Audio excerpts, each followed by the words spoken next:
Britain, Britain, Britain.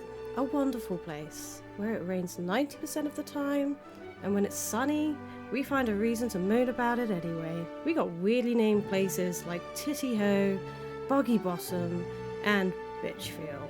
We're great at queuing and saying sorry for literally everything. We argue about important topics such as whether jam goes on the scone first, and then argue about how to say the word scone.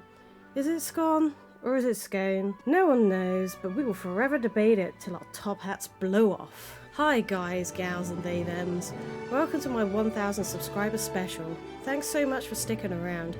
And if you're new, hi. Today I get the wonderful task of suffering through a game published by Blast Entertainment. They're responsible for some classics such as Garfield, Lasagna World Tour, Charlotte's Web, and Mr. Bean. Little Britain is a smorgasbord of fat-shaming, racist stereotyping, homophobic shite that passed for humour in the early 2000s. If you don't know what Little Britain is, let me give you a quick rundown. Little Britain was a comedy TV show aired in the UK in 2003 starring David Walliams and Matt Lucas. It's aged like milk left in a sauna full of large, sweaty men, and even now I'm amazed it didn't get cancelled when it was originally aired. Some may argue it's all in good jest, but having blackface and racist stereotypes played by white men amongst other very questionable topics of comedy in a show aired on what is apparently a reputable channel is a big red flag, and they want me to pay my TV license. Nah, you're good, man. They later had to apologise for the content in the show, and these days, if you want to watch the show online,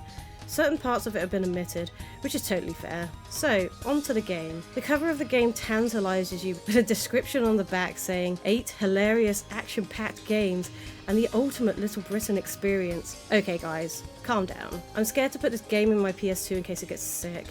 I'm so sorry. I'm playing this shit on easy mode in the hopes that my torture won't be prolonged any more than is necessary. The first minigame has you roller skating through the streets as Vicky Pollard. The teen mum could do tricks whilst you try to collect CDs before time runs out. This minigame goes on way too long and stops being fun after the first minute, and controls like ass and nearly looks as bad. Watch her fly through the air like a lactose-intolerant Michael Jordan. Whenever you want to jump in the game, you have to give it 5 business days notice in advance. Like, it's ridiculous how slow everything is. I can't believe this passed for anything. The second minigame features Andy and his carer as they take a trip to the local pool. You gotta pull off some tricks for points in the time given again. Another one that outstays its welcome. The third minigame has you playing as Marjorie. You have to go around the shop aisles collecting cookies. When you pick up a cake, you get to be mean to a fat person? Yay? Who do you think you are? Fat fastest slimmer of the year?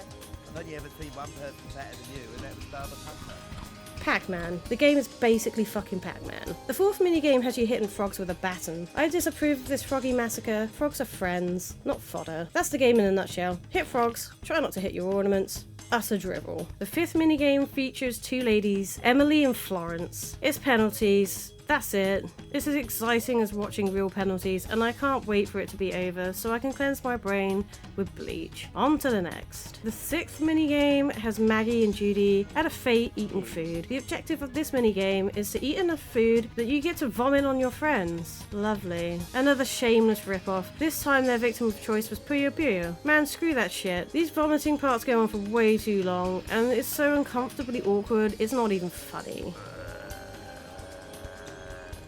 On to David Thomas. He's the only gay in the village, don't you know? And the aim of this minigame is to collect copies of gay mags, kind of the same as the first minigame, except this one encourages you to take out pedestrians like a true cyclist. Another game that goes on way too long, and you get to listen to this. Oh, you claim to be gay, do you? There's a bonus game where you play as Anne if you play on the PSP, but I played the PS2 version. What a shame. I'll show it anyway, so you know you're not missing out though. Whilst you destroy the garden, you got to try not to get caught by the men in white coats, and there's a dedicated button for flashing. Jesus fucking Christ. Ugh. Oh yes, I'm very proud, man. The white coat men kinda look like Mark Corrigan. Even a cameo from him couldn't save this dumpster fire from exploding. So, to summarise, this is a compilation of trashy, ugly minigames. They're not fun, they're a nightmare to play due to janky controls and general poor design. Everything's so ugly I want to vomit. The Germans were lucky this got banned in their country. You're not missing out. And this is easily one of the worst licensed video games ever to grace the PS2. And the console didn't deserve that.